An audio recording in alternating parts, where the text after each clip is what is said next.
What prompted the creation of the Federal Reserve, and why do we know so little about its origins? Roger Lowenstein joins us to discuss his new book, America's Bank. Every bank stood alone, and whenever there was any bit of stress or unease in the financial system or in the economy, which happened then as it does today, instead of there being an institution to step in and provide credit, there would be a panic. What are the roots of America's special relationship with Israel? Scott Anderson is here to discuss his review of Doomed to Succeed by Dennis Ross. Anytime there's any little overture, any movement towards some, the beginning of a possible solution, both sides would just throw all these impediments in the way. Alexandra Alto will be here with an update from the literary world, and Greg Coles has bestseller news. This is Inside the New York Times Book Review. Standing in for Pamela Paul, I'm Barl Sagal.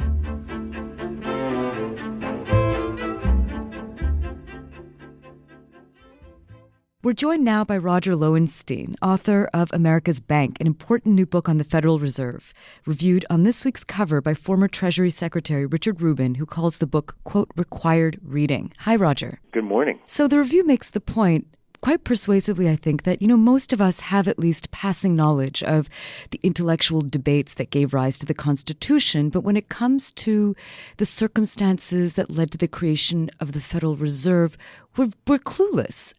Tell us a little bit about what was happening that precipitated the creation of the Fed. Well, in many senses, it paralleled the conflicts that precipitated the Constitution of the United States, where there was this great conflict between people who wanted local control, state governments, as under the Articles of Confederation, and people such as, say, Alexander Hamilton, who wanted a strong central government. In the case of the Fed, and obviously we're speaking about the financial dimensions of the country, America, unlike every other industrialized country, and now we're speaking about the very early 20th century, the first decade of the 20th century, had a very disorganized financial system. In all the countries of Europe, there was a central bank, and the central bank played the role that we've become accustomed to in the modern Federal Reserve of being a backstop for the individual banks and in a larger sense for the economies of their respective countries. In the United States, we didn't have any such institution. Every bank stood alone, and whenever there was any bit of stress or unease in the financial system or in the economy, which happened then as it does today, instead of there being an institution to step in and provide credit, there would be a panic. Sometimes there were money panics when the banks literally ran out of money. Very often there would be a very severe depression. A number of reformers, mainly younger bankers on Wall Street, some economists, and so on, began to lobby for some institution like a central bank in the United States, but they ran into tremendous opposition, both by people who then, as today, were very fearful of big banking organizations. Banks did not have a good reputation then, partly because there were so many panics, and also people like in the colonial period and like today who were very fearful of a big federal agency. And the combination, if you put a bank together with a big government agency for a central bank, it was to many people the worst of both worlds. They were very fearful of a big government entity controlling their financial lives. There was also some powerful dissension even amongst the people that thought we needed, a powerful sort of centralized financial system, right? Yes, because, some people thought that we should have scattered reserve banks around the country, much as, say, since the United States was just a vast territory in those days, given the transportation system that we had then, it was even vaster. So they thought we should have a reserve bank in one part, another part, perhaps as many as 20 around the country. Others thought much more in the Alexander Hamilton strong government line that we should have a strong central institution in Washington. There was also quite a debate about who would run this institution. In fact, the early drafts of the Federal Reserve Act called for it to be run essentially by bankers, that federally appointed people, that politically appointed people, and in fact the government would run the banking industry, run a private industry, was quite shocking to most people in the early 20th century. Remember, this was a time before we had all these government agencies running or supervising private industry. And this is quite an innovation brought about by Woodrow Wilson. Mm-hmm. Well, tell us, so there's Wilson as a key player. Who are some of the other personalities involved? Who are the other framers of this act? Yeah, and I just want to say a word about Wilson, because the Wilson we frequently remember in history is the somewhat tired, austere, president removed, who oversaw the end of World War I and, of course, his failed effort to get the United States to join the League of Nations and sign the Treaty of Versailles. But the Wilson that we see in this period is right after his inauguration. He's only 3 years after being president of Princeton University. He's very familiar with the debates because he was an economics professor himself, a student and admirer of Alexander Hamilton. And, we talk a lot about Lyndon Johnson and his, to name another president, and his forcefulness and his skill at moving the Congress where he wanted to. Wilson took over a Congress and a party that was very divided. And you see, by dint of his personality, his persuasiveness, his eagerness to cajole, and his understanding of the issues and of the constitutional process, a very different Wilson, a Wilson who was able to get a very tough and controversial bill through the Congress, and in a way that didn't sacrifice any of the fundamental issues. You asked about some of the other key figures. Some of them are known to us, and some of them aren't. Carter Glass, a representative from Virginia, is frequently referred to as the father of the Federal Reserve Act, and many people know him, or at least know his last name, from the Glass-Steagall Act, which he authored 2 decades later in the shadows of the Great Depression. This was a much younger Carter Glass who was seeking to make his way. He was a very conservative Democrat, I think we'd say today, somewhat in the George Wallace mold. He had come to power having crafted the Constitution in Virginia, which actually disenfranchised African-American voters. That was the Democratic Party in the South in the early 1900s. He was, for that reason, very afraid of a federal role in the Federal Reserve or anything else, because he equated federal role with an end to segregation. And actually, when he first brought the Federal Reserve Act, which he drafted to Wilson, it called for 20 different reserve banks around the country with no federal link at all. Wilson wouldn't hear of that. But Glass, along with his flaws, was an incredibly tenacious fighter for the bill, and he's certainly one of the main characters of the book.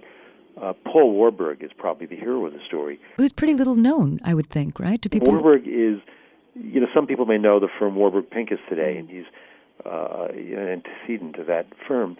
He was a German Jew, financier, born in Hamburg, who emigrated to this country in 1902, was quite learned in finance, and particularly international finance, and was horrified at the lack of sophistication of the American financial system. When he began to, quite soon after his arrival, he began to suggest to people that America should adopt some sort of institution like the ones he had seen and worked with back in Europe. And he was quickly informed that he shouldn't talk about this because the idea was so unpopular. In fact, his brother-in-law, who had been here many years longer than Warburg had, told him in no uncertain terms that this would really ruin his career. But Warburg was, I call him a simmering volcano. He had this passion for improving the system, couldn't help himself, and really rather remarkably was able to influence and bring about an intellectual change on Wall Street and then in the body public, and ultimately became an American citizen. In fact, was one of the governors in the very first Federal Reserve. So as the Fed exists today, would it be recognizable to the framers? Everything is different than it was 100 years ago. So if you simply woke one of them up, so to speak, we're speaking about an era where people would invite people to dinner through the mails for that day. Communications were different. Transportation was different. The shape of the Federal Reserve is so much bigger now. The government's role in the economy is vastly more involved, not only in the Federal Reserve, but in so many other agencies. They wouldn't recognize any of these things. They would probably be shocked that the money was no longer, there's dollar bills, say Federal Reserve notes, that they're not backed by gold. They would have a hard time with all of that. However, when Warburg first came here, what horrified him was there was a small panic and he couldn't believe that there was no central institution to back up the banks. And by the way, what would happen in these panics is the banks each one would want to protect itself, which is natural. Mm-hmm. So instead of lending money, they would all hoard their own reserves and actually accentuate the problem. He thought this was just crazy. Mm-hmm. Were he to come back today, or say in 2008, 2009, when this country, of course, experienced a latter-day terrible crisis, and had he seen the Federal Reserve playing that role as lender of last resort, as backstop, as a lender when none of the private institutions were willing or able to lend, that I think he would have gotten. And I think he and the other founders would have said, yes, this is the role that we had in mind. And the point that I think your book makes so beautifully is that the Fed, like the Constitution, has become this sort of living organism that responds to evolving needs in evolving times. I think readers will be struck by the similarities between our moment and the moment that produced this act in terms of growing inequalities, in terms of, this pervasive sort of suspicion and wariness of government. So given the kinds of compromises, given the kinds of statesmanship that produced this act, are there lessons that we can take to heart now? Well, Warburg said he hoped that the Fed would become a monument in the United States, much like the great cathedrals of Europe. And he said for that to happen, it had to be a bipartisan institution. And that showed a great understanding of the American system for Warburg, who, as we recall, was a foreigner, because the Fed was passed essentially by the Democratic Party. Warburg himself probably had more empathy in general with the Republicans after his arrival here. But he recognized that an institution, particularly one that, as you said, was going to evolve over time and have to deal with unforeseen challenges, such as quite soon the Great Depression and in our own day the mortgage meltdown, it would need bipartisan backing, and it would need to be accepted by the public at large and not be seen as, just belonging to one or another party or faction. I think right now we're at one of the most delicate moments on that score in the Fed's history, because the anti-centralist tensions, which in a sense are a legacy of the American Revolution, we're people who revolted against a centralized monarch in England. Those tensions particularly manifest in the Tea Party, and I think in this election, in this rebellion against Washington, the support for candidates who seem to have nothing in common except that they're Washington outsiders and so on. That redounds very much to the Fed's unpopularity, and in fact, in public opinion surveys, I believe it ranks second lowest only to the IRS, not surprisingly. The Fed's role in the last crisis, particularly the bailouts with banks, have made it unpopular with a great many average citizens. It's quite a critical moment if the Fed wants to continue their candidates, Rand Paul obviously being one who would like to either abolish or radically modify its charter, and their bills in Congress that would undo a lot of the work of the founders in 1913. So I think Janet Yellen and co. really have their work cut out for them right now. Okay, thank you so much, Roger. Again, the book is America's Bank, reviewed on this week's cover. Thank you so much. Thank you.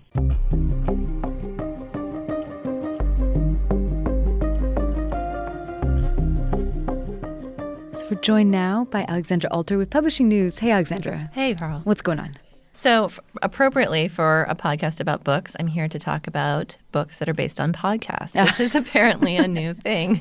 There is a novel that came out this week called Welcome to Nightville. Some of our listeners might be familiar with the podcast, which is incredibly popular. Yeah. It started in 2012. Over the first year, it got a few 100,000 downloads. And then the second year, for reasons they can't quite explain, the audience exploded. And they got, in a single month, 8.5 million downloads.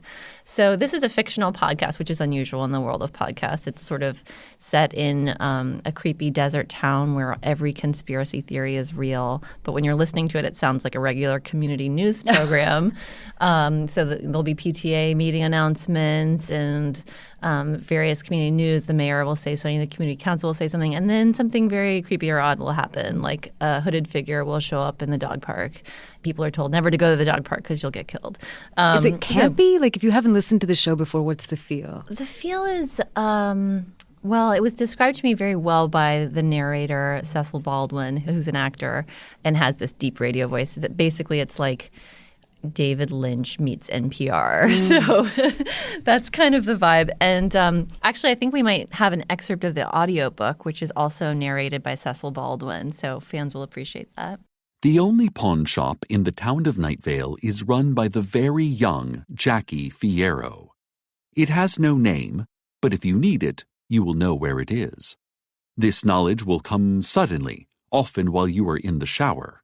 You will collapse, surrounded by a bright, glowing blackness, and you will find yourself on your hands and knees, the warm water running over you, and you will know where the pawn shop is.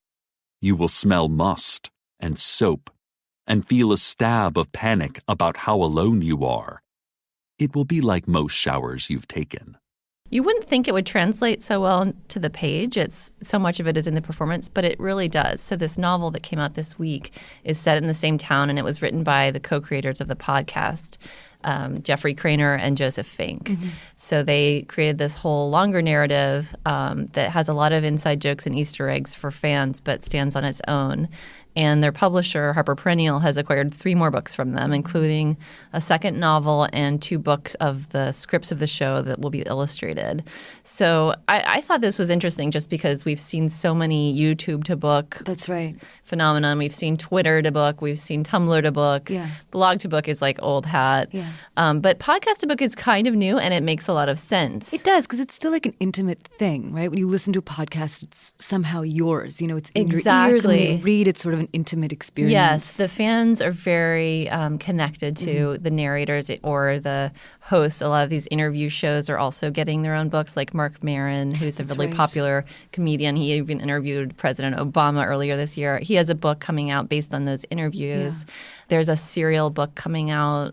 Serial was like the most popular podcast in history. And so a family friend of the person who was accused, who the podcast was based on, is writing her own book. She has her own podcast. Yeah. So are we next, Alexandra? I'm talking to agents. I think the podcast that's already based on books is a little bit harder to adapt into its own book. We'll find a way. We'll find a way. I mean, hey, there's an audience out there. Thanks, Alexandra. Thanks for having me.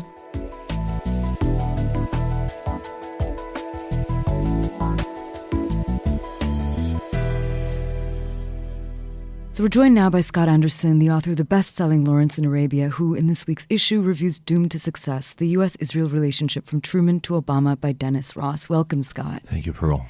So first of all, tell us a little bit about Dennis Ross and why, as you say in your review, you approached his book with a degree of, quote, morbid curiosity. Well, Dennis Ross has been central to American foreign policy, especially in the Middle East and with Israel through 4 recent administrations. And he's also been involved in peace negotiations in the region, especially between the Israelis and the Palestinians for a lot of that time, and even prior to that time. My comment about the morbid curiosity, I first started reporting from Israel and Palestine in 1985. Periodically going back over the years, I feel that nothing really has changed. I hear the same arguments, the same defenses of positions that I heard 30 years ago. I say in the piece that I've often wondered if there could be any job worse than being a journalist permanently posted in Israel. And then it occurred to me, well, yeah, actually being a peace negotiator, that would be worse. So that's how I came around to Dennis Ross. Yeah, I mean, so the core of the book seems to be that this sort of intractable situation is because the U.S. functions under a certain group of core misapprehensions when it comes to the Middle East. What are some of these? Ross's main points, and I'm rather in agreement with them, is that we've always had this apprehension that if we get too cozy with Israel, that we're going to alienate Arab nations.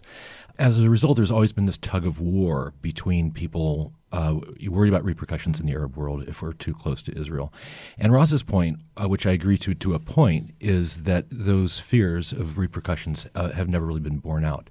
That neither administrations that get very close to Israel, they do not suffer the repercussions from the Arab world that are feared. On the flip side, administrations that try to make an overture to the Arab world, they don't see the rewards that they are expecting from the Arab world.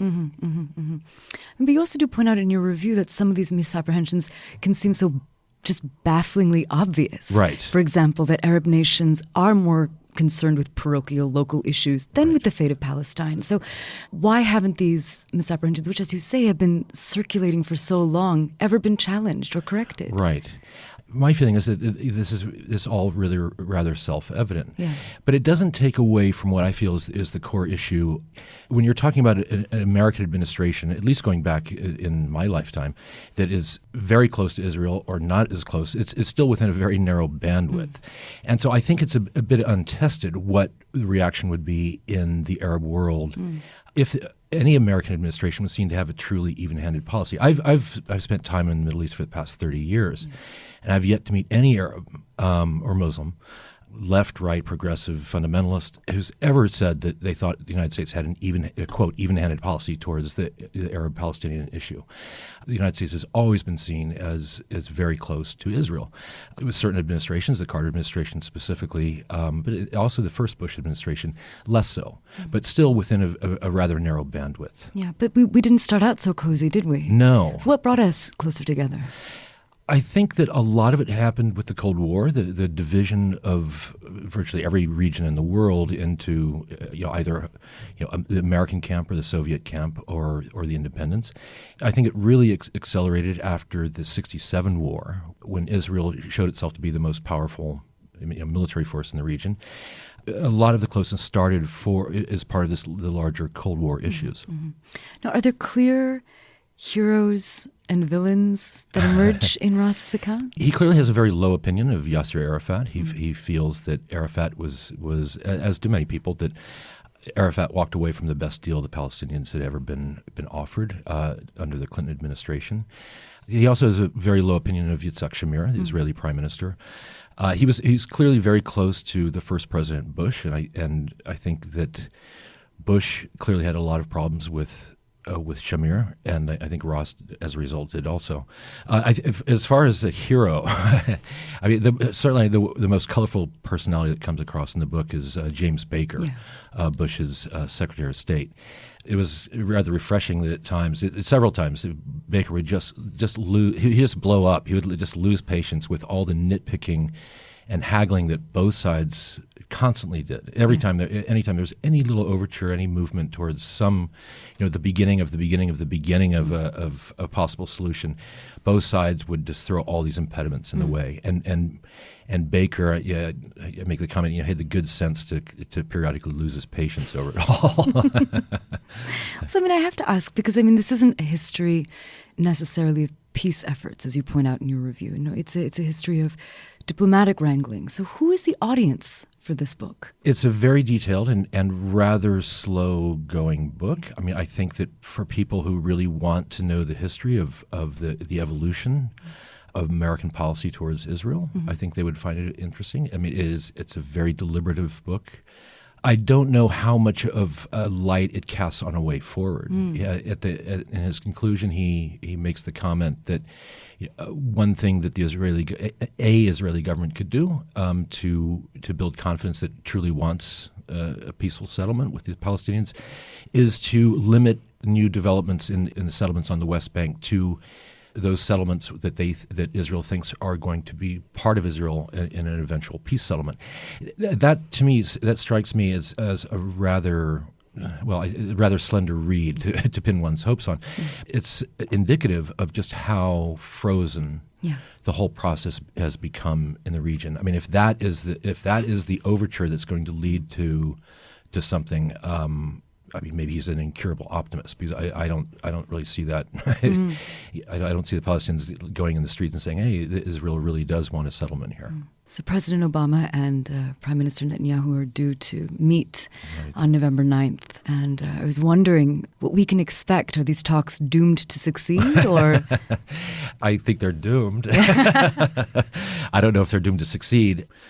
The little wild card that's just come up very recently are now the stabbings that have been taking place in Israel. Fears in some quarters that we're headed into a third intifada.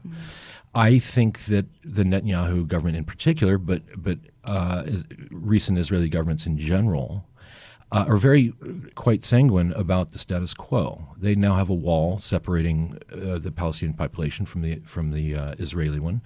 So there's not an awful lot of pressure among the Israelis to push for any sort of peaceful settlement. On the contrary, I think any Israeli prime minister now, they see tremendous political risk, and potentially more than just political risk, at trying to forge a peace settlement. So I think there's virtually no impetus on that side to push things forward. And I think what you're seeing, the riots and the demonstrations you're seeing now in Palestine, is really a very logical result of the absolute paralysis that has been in the region for years now. Okay. Thank you so much, Scott. Thank you. And that was Scott Anderson, who reviewed Doomed to Success by Dennis Ross.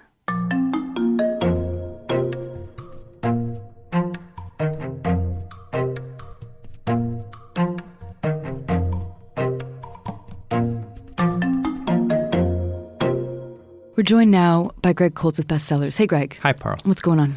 On the fiction side of things, there are 5 new titles, starting down at number 16, just sneaking onto the list.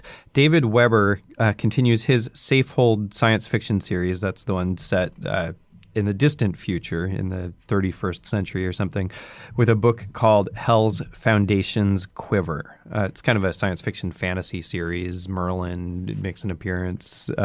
I've never read any of them, to be honest. Then at number 14, Adriana Trigiani, who's known for historical novels often about Italian immigrants or Italian-American culture, returns partly to that theme with a book set in the 1930s. It's really a Hollywood novel called All the Stars in the Heavens, but it does, again, have an Italian-American former nun who is kind of personal secretary to the actress Loretta Young. And really the book is about Loretta Young's rumored affair with Clark Gable. Then at number 11, Stuart Woods continues his Stone Barrington series. This is the 35th book in that series of legal thrillers. It's a book called Foreign Affairs, new at number 11. Then at number 5, kind of the big literary book of the season, a book that's gotten a lot of attention by Garth Risk Hallberg, who is also a critic. He's reviewed for us in the past. His book is called City on Fire. It's more than 900 pages. It's about New York City in the 1970s. And Frank Rich reviewed it on our cover a few weeks ago. And reviews have been pretty positive of this one? For the most part, positive. People really like its kind of sociological sweep. They like the character intimacy, the real psychological depth that he goes into. There have been some complaints that it's too long. Louis Menand, writing in the New Yorker, started his review by saying to cut right to the chase. It's like 400 pages too long. And no Merlin cameos. and Merlin does not appear in it. We'll see maybe by the 35th book in the series. Maybe. Yeah. That book makes its debut at number 5. And then finally, a new number 1 this week, Nicholas Sparks returns to the list. Nicholas Sparks fans may know that his marriage broke up after 25 I didn't know years. this. Yeah, back in January. So the guy who... So he's been lying to us. the guy who set the bar for romance and long-term romantic prospects actually, yes, has been lying to us. But it hasn't stopped him from writing romantic fiction. His latest is a little bit of a departure for him. It's not just romance, but a bit of a romantic thriller. It's called See Me, new at number 1. See Me as in see me? No, See Me, 2 words, See me. Much as more in, Sparkian. Much more Sparkian. Yeah, Okay. As in, please see me after class. Yeah. And in nonfiction? In nonfiction, there are 3 new titles. Starting at number 9, a debut author named Declan Patrick McManus. Does that ring a bell with you? It doesn't, no. He's actually Elvis Costello, born Declan Patrick McManus. He joins the long list of singers and songwriters to have memoirs on the list. His is called Unfaithful Music and Disappearing Ink, new at number 9. Then at number 8, Bob Woodward returns to the Nixon years, the Watergate years that broke his career wide open. This book is called The Last of the President's Men. It's a look at Alexander Butterfield, who was a White House aide back in those years. He's the White House aide who disclosed that Nixon had a whole secret taping system. And then finally, also a new number 1, so new books at the tops of both lists this week. Brandon Stanton, who is the Humans of New York guy, he does that blog, and now a series of books of these photos that he takes, kind of candid photos of people around town, is back with a book called Humans of New York, Stories. And it's more photos of New Yorkers. This time he includes kind of long captions or anecdotes. Yes, like exactly. Yeah. He's been going in that direction lately. Yeah. Yeah. So perhaps a Merlin? There probably are several Merlin-type characters in this one. Okay, thanks, Greg. Thanks, Parl.